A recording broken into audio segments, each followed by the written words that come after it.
Hello, dear learners. I'm Professor M. Masum Raza, the Department of Library Information Science, AMU Aligarh. So, in the previous lecture, I told you about the annual report. I told you about the functions, what annual report is, why it is beneficial, and I told you about the functions of the annual report, what are the advantages of this annual report, and even I told you about the contents of the annual report. So,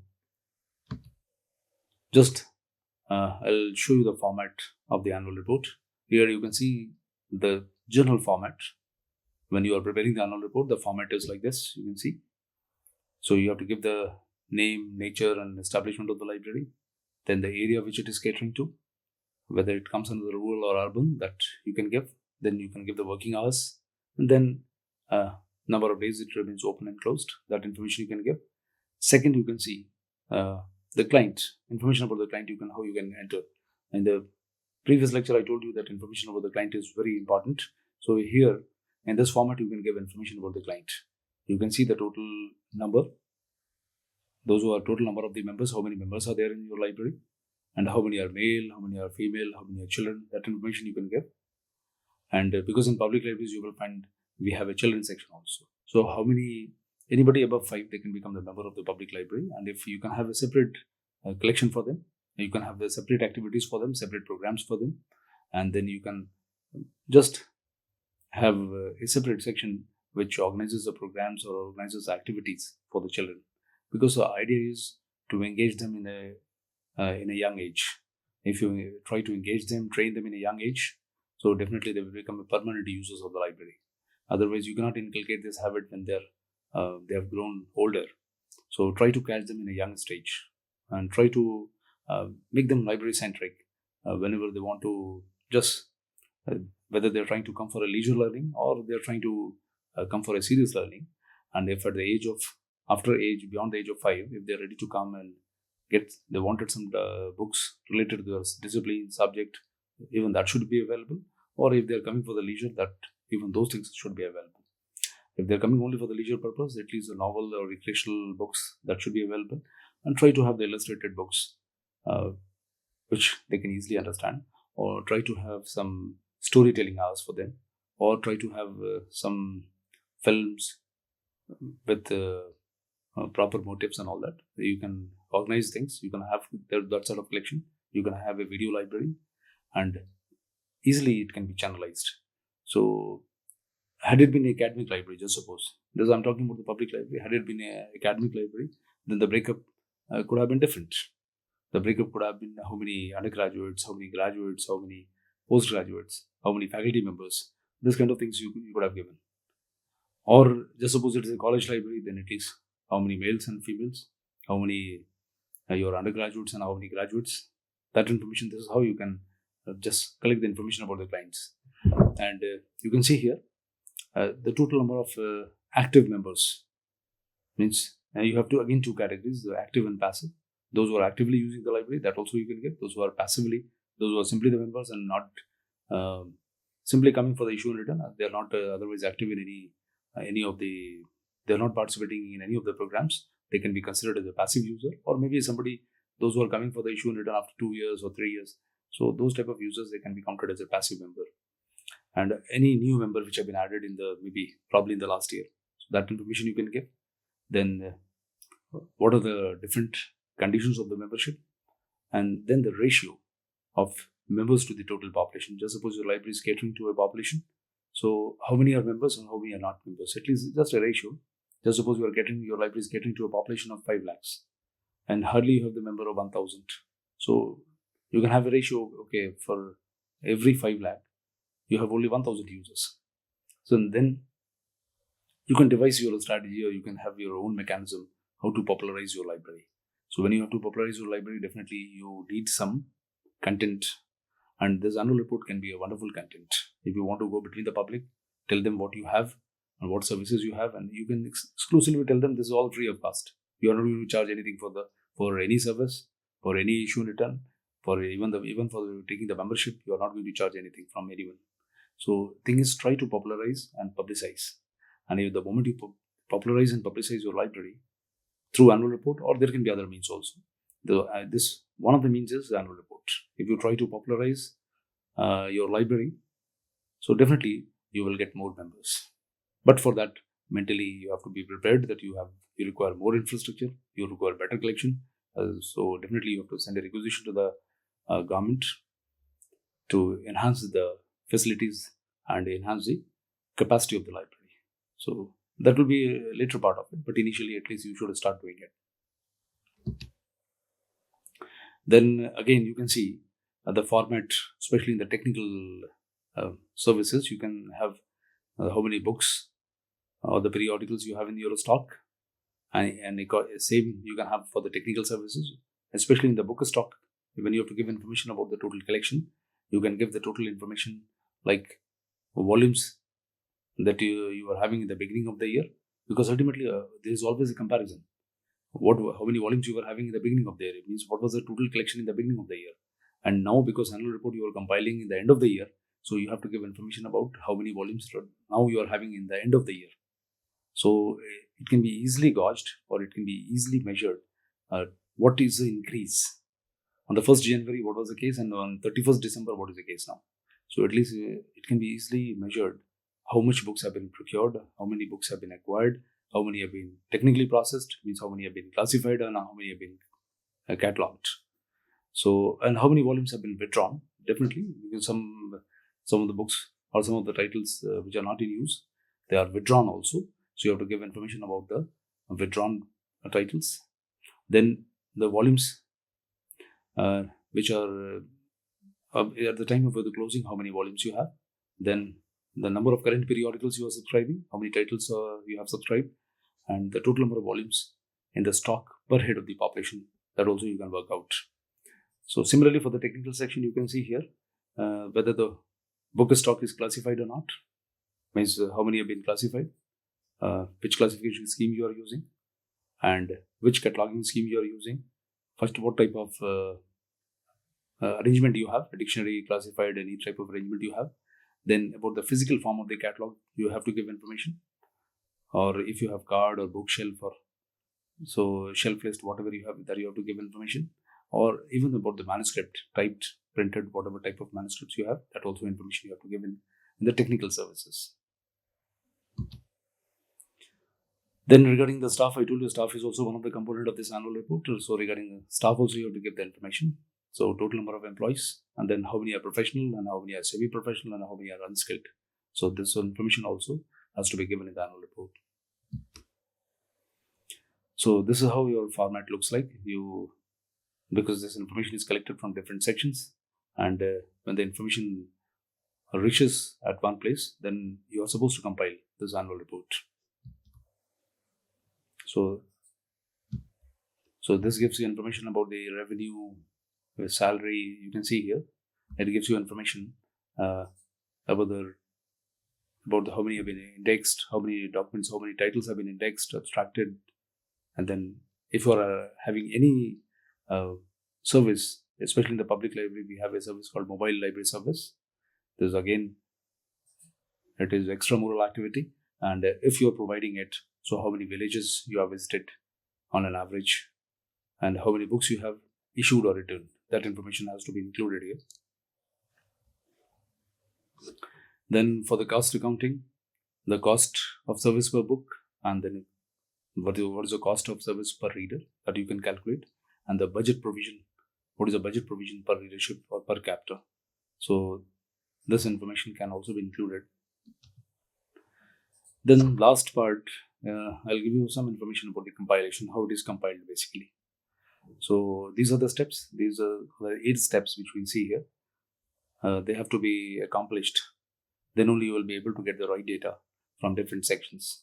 And when you get the right data from the different sections, a rest format has to be, if you have to put in a one format, and then it has to be checked by the deputies, and then finally it goes to the library. And once it is final, then it copies sent to the higher authorities or any agency who is responsible for giving fund to the libraries. So this Proforma basically serves as a standardized template for collecting the information from different sections of the library, and it includes fields of various metrics such as visitor number, circulation statistics, program attendance, acquisition, budget details, and any other relevant data which you feel. Basically, the assistance of the deputies, with approval from the librarian, designs a performer to ensure it captures all essential information needed for the annual report. So data is collected as per the performer when it is distributed in different sections of the library, and it may include circulation, reference, technical, acquisition, outreach, and administrative departments. The sections are responsible for basically filling out the performer accurately and completely and providing the data specific to their areas of operation. This may involve collating information from various sources such as databases, records, and reports. The next is data verification. Means whatever data has been given from different sections, you have to verify it first, because without verifying, the data cannot be included in the annual report. So the assistant or deputies, after collection is complete from every section, they have to carefully review them to ensure consistency and accuracy. And if there is any discrepancy or missing information is there, that can be flagged and communicated back to the respective sections for clarification or correction. So the next is drafting of the report. Based on the verified data, the assistants or the deputy librarians draft the annual report. And this involves synthesizing the collected information into a cohesive narrative that highlights the library's achievement, challenges, and future plans. And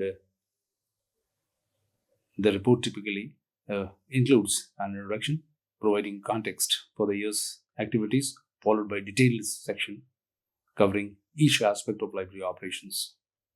And then the next is approval basically of the librarian, because the librarian finally has to approve the report, because all activities have been done under his supervision, his or her supervision. So it has to be approved by the librarian. So the draft report is presented to the librarian for review and approval, and the librarian evaluates the content for accuracy, relevance, and adherence to organizational objectives. Even the library has to see to it that in a way, whatever activities you are doing, ultimately you are in line with the organizational objectives or not. Any suggestion or the changes or the revision that are discussed and incorporated into the report to ensure alignment with the library's vision and goal. And then it is the finalization and preparation is done once it is approved, and which includes the involved or formatting of the document, adding visual elements such as charts or graphs to illustrate the key data points, and organizing the content for clarity and readability. Multiple copies of the reports are produced either through printed or electronic distribution, so depending on the preferences and resources of the library. And then next is submission to the reviewing authorities. So one copy of the complete annual report along with a formal forwarding letter from the library is submitted to the reviewing authority. This could be a higher administrative body, board of trustees, or the funding agency responsible for overseeing the library's operations. So the submission demonstrates transparency and accountability in reporting library activities to governing bodies and stakeholders. So then the last part in the compilation is the feedback from the reviewing authorities. The library administration carefully considers any comments or recommendations provided. Action plans are developed to address any improvement for, or you can say strategic initiatives suggested in the review process, ensuring continuous enhancement of library services and operations. So if they get any review, so the librarian will call a meeting and then he can review what all to be done for the next year. So now coming to the last part of it, that is what are the basically advantage of this annual report. As I told you, the things which are advantages for this annual report is transparency, accountability, communication, and then strategic planning and promotion.